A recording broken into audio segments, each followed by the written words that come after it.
From the very first frame, Jurassic World, Rebirth wants you to know it's doing things differently. Gone are the days of overstuffed casts, generic hybrids, and dinosaurs used as background noise.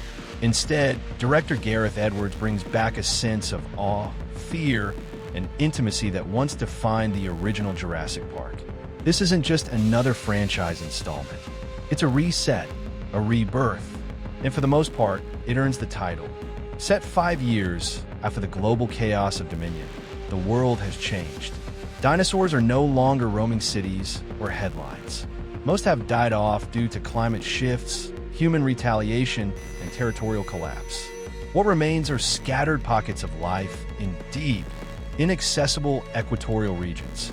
Lost worlds preserved more by accident than design. The world is tired of dinosaurs. Governments have moved on. The corporations? Not so much. Enter Parker Genix, a sleek but ominous biotech firm claiming to pursue cures for heart disease using ancient reptilian DNA. But under the surface, their motives are predictably darker: weaponization, ownership, and synthetic evolution. They fund an expedition to retrieve live genetic material from the last known dinosaur-rich island, hidden beyond monitored airspace and declared off-limits by every international treaty. The mission: quick, quiet, surgical. Leading this effort is Zora Bennett, played with calculated strength and emotional nuance by Scarlett Johansson. She's not your standard action-led. She's driven, wounded, and carrying secrets. Assigned to oversee security is Duncan Kincaid, a grizzled ex-military survivalist portrayed by Mahershala Ali, who brings gravitas and inner turmoil to every glance. And completing the trio is Dr. Henry Loomis, a wide-eyed paleontologist played by Jonathan Bailey, who spent his life idolizing the extinct and now faces the reality of meeting it. But things go wrong fast. A civilian family, lost during a photo tour expedition, unknowingly becomes entangled in the mission. The island, once thought dormant, is teeming with new life. Some species are familiar, others are horrifyingly new. The Parker Genix team lied. This isn't a simple recovery. It's a test, and the jungle is their lab. From here, the film plunges into a relentless survival thriller. And this is where Rebirth shines. Edwards doesn't overload the screen with constant monster mayhem. Instead, he builds tension. He uses silence.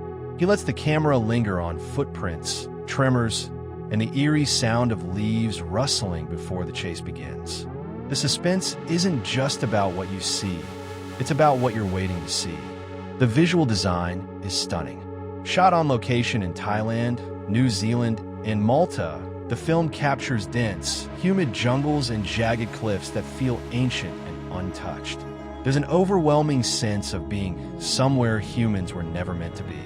The dinosaurs, brought to life through a mix of CGI and practical animatronics, feel grounded and present. The camera doesn't shy away from getting close to them. You feel their breath.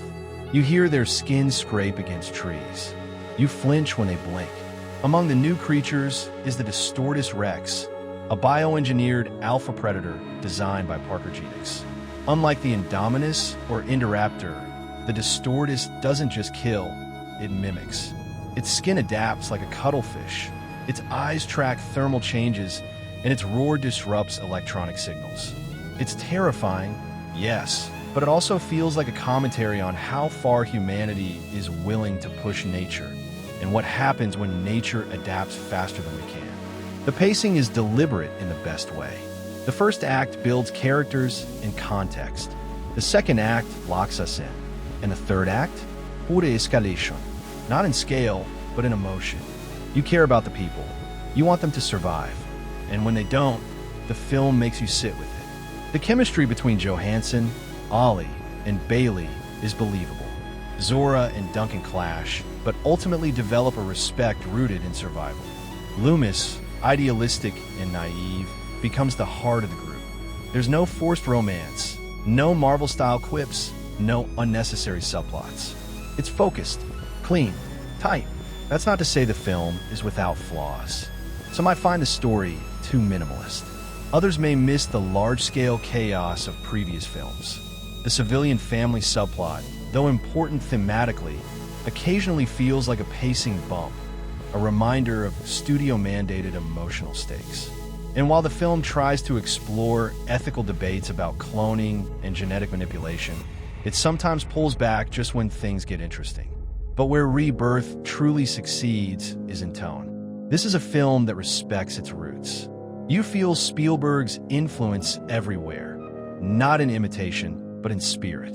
The wonder, the fear, the sound design, the wide-eyed reactions, the sense that dinosaurs are not just creatures but forces of nature. The musical score by Alexander Desplat is restrained yet powerful. Themes swell at the right moments. Silence creeps in when needed.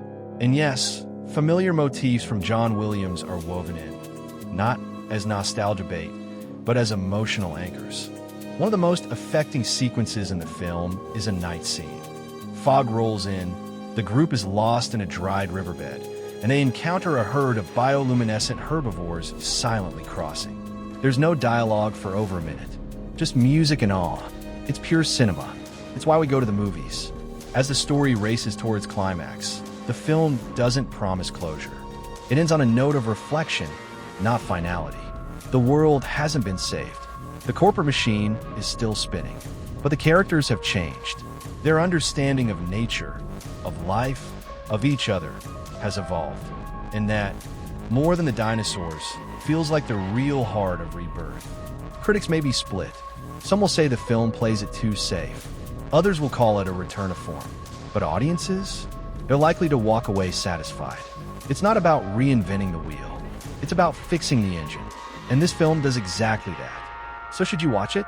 If you're a longtime fan disappointed by Fallen Kingdom or overwhelmed by Dominion, this might be the film you've been waiting for. It's leaner, smarter, and more respectful of its themes. If you're new to the franchise, it works as a standalone survival story with emotional depth and visual grandeur. And if you just want dinosaurs that feel real again, not just special effects, Rebirth delivers. This isn't the biggest Jurassic movie. It might be the quietest, but in its quiet, it finds something the franchise lost long ago: wonder.